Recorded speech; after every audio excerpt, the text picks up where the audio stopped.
Yesterday was May Day, the annual anniversary and celebration day for the working classes, the labour movement, the masses. They emerge from their hovels, from their deep, dark coal mines, from their soiled, dangerous factories where they work 6.5 days a week for just a mere few dollars. They die young, they see their children going hungry, they can never afford to see a doctor.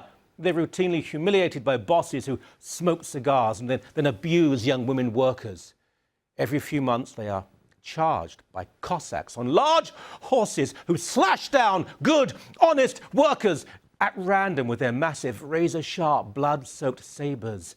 I'm sorry, I just can't take it anymore. No saber!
I'm sorry, I'm just getting a bit emotional. What? Oh, apparently that was a scene from Dr. Zhivago. Okay, all right. I've just been told that today the May Day March is actually composed of assorted lunatics and fanatics, of labour leaders earning $170,000 a year, of workers paid $75,000 a year with 5 weeks vacation, full benefits, free education, healthcare, short working hours and generous pensions. I didn't know. So, please spare me the propaganda and the saccharine nostalgia about working class angst and struggle, and certainly working class solidarity. I mean, unions and workers have long made sure that it's jobs for friends and family, and that new workers, especially immigrant workers, get a hard time of it. Look, the dynamic has simply changed. Yeah, of course, there's the issue of minimum wage, and there are still poor working conditions in some areas, but generally Canada in 2014 is the best, safest, most prosperous place for a worker to be in human history. That is not hyperbole. Just think about it. The middle classes, though, people who earn a little bit more money, they pay enormously high levels of taxation and make sure that the very people who marched yesterday and every year in Canada can get the time off to do their thing and have a bit of a party. Like these losers from last year.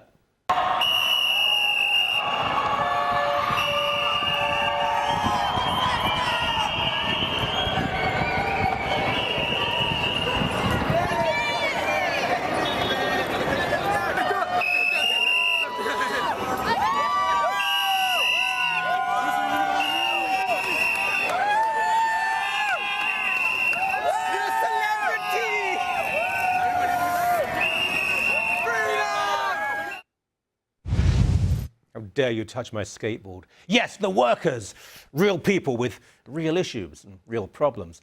Then there is the right to strike, which I believe to be sacred and an essential aspect of a free society. But along with the right to strike is the responsibility not to strike if there is a reasonable and viable alternative.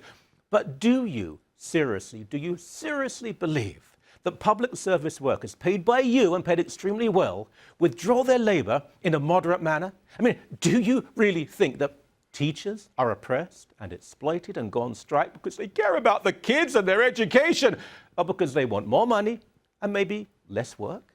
Do you really believe that garbage workers should be paid so much when privatised alternatives do the job cheaper and more efficiently? Do you think that city employees work hard, that taxes are too low, that capitalism is failing and sadistic? Time to grow up and be real workers and real workerettes. Time to stop living in the past and to grasp reality. And time on May Day to go back to work and actually earn what you're paid. Power to the people.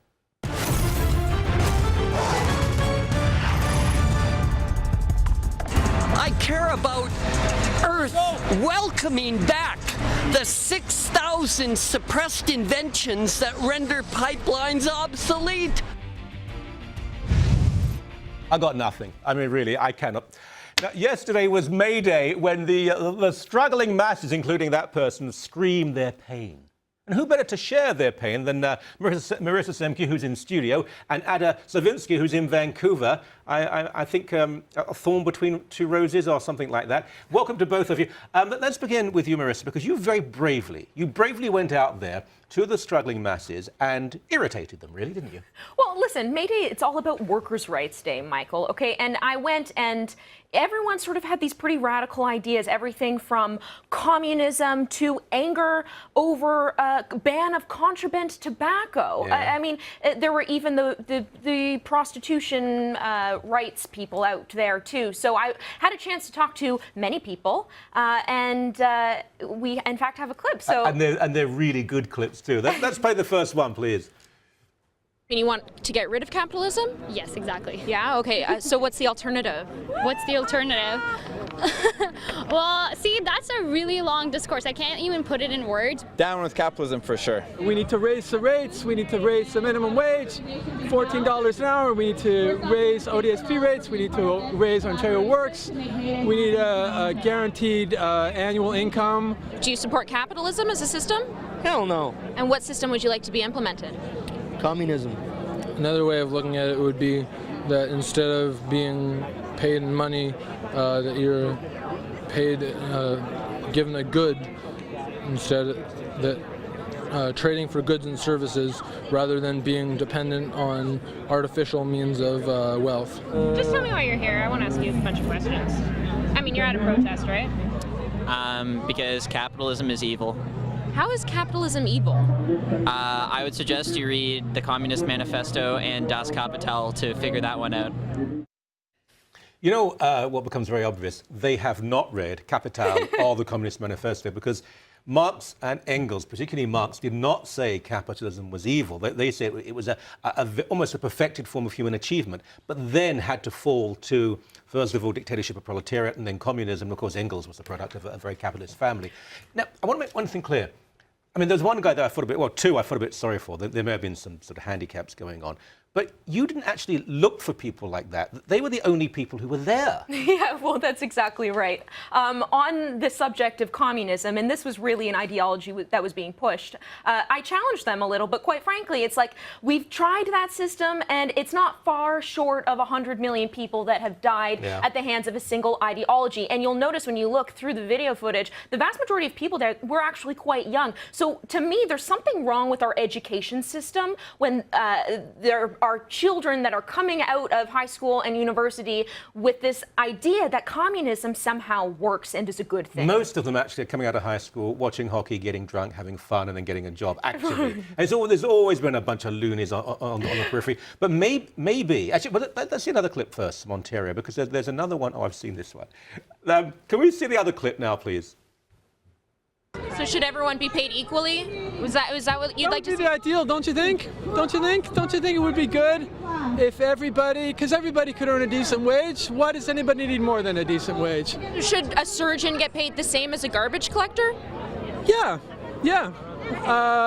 They're both doing jobs. If a surgeon, if it isn't enough for a surgeon to earn 5 times or 10 times or whatever he earns than a garbage collector, then what's he a surgeon for? I mean, if the reason to do things is because you want to achieve things, and to get a fair compensation. Once you've got a fair compensation and are achieving things, if you want more, you're greedy and there's something wrong with you.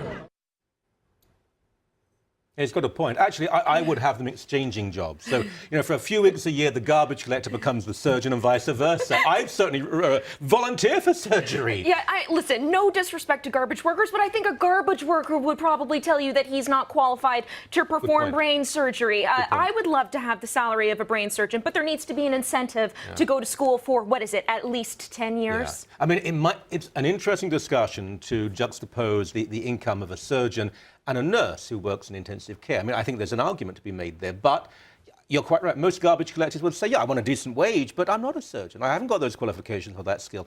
Maybe people on the West Coast are more sensible than this. Ada, over to you. What happened when you went for a little journey with the Mayday mob? Well, Michael, first I want to say I was born in Poland, definitely not an advocate of communism, so same kind of experience as what Marissa had, except for the protests in Vancouver actually did get violent. There was 3 arrests. Protesters were clashing with police. The kind of front for what they were trying to do was actually the pipeline movement. They were opposing pipelines, but as people in Vancouver do, they always look for an excuse to protest, and May Day, International Workers' Day, was the one that they took on. So they did make a little bit of a fuzzy link between International Workers' Day saying workers need clean water and therefore we are opposed to pipelines. Lots of different causes. Kind of, pipelines became the umbrella group under which all of these protesters and advocates gathered. We saw folks from Forest Ethics and various environmental organizations, now, Dogwood Initiative. I want to show a clip here because what I want to point out before we show it is that it's the use of children. And I've said this, whatever the cause, even the pro-life cause, I'm not comfortable with children being at an event where they can't fully understand and comprehend what is going on. So let's see this clip now, please. We are gathered here on unceded and occupied Coast Salish territories. And that is central to both the struggle against these pipelines and our relationship to work. And May Day is International Workers' Day, so we thought we would tie the two in with this demonstration. We're here because we're against not only the pipelines, but the environmental destructive agenda that the Harper government has put on our people. May Day is also a day to remember the people who fought before us and the people who will fight after us. I brought my son here because he's a part of my struggle and he'll be a part of his own as well. You saw that there's a child there who's almost dressed as a mini demonstrator. I mean, we can't even show most of children on TV. We're not allowed to. That would be irresponsible. Well, it's against the law for us to show children on television. But these people, and so many of them, with all due respect, so many of them seem to be freakish. They're not ordinary working people. They're just strange, weird individuals. But they're taking their child there to be part of that? Well, and at least I have to give her credit. She put headphones on her child because this was a very loud demonstration. So at least the kids' ears were protected. But I can't imagine what that child was feeling. I was frightened when this whole masked black mob marched into the square. I cannot imagine what a child was going through. But I do want to tell you that lady that you just showed with the child, she said, obviously today I'm not protesting, I'm not demonstrating along with the march that did get violent, and I'm assuming that's because she had her child. So Mother of the Year. There was a plan that this would get violent. Yeah. There would be confrontation with police. So, you know, sometimes there are protests that start off with peaceful intent and they do escalate to violence. This was actually an example of a protest that the plan was violence. You know, I have to make this comment. One of you Polish heritage, one Ukrainian. 2 countries that lived under communism for so long, so much slaughter. The number of people in this country from not just the Soviet bloc, but from China and Cuba and elsewhere, who fled countries where they've imposed communism and people have died in their millions and millions. And there are still morons like that who think communism might be fun. Shame on them. But to glory on you two, that was wonderful stuff. Have a great weekend and thank you very much. Thank you, Michael. Thank you.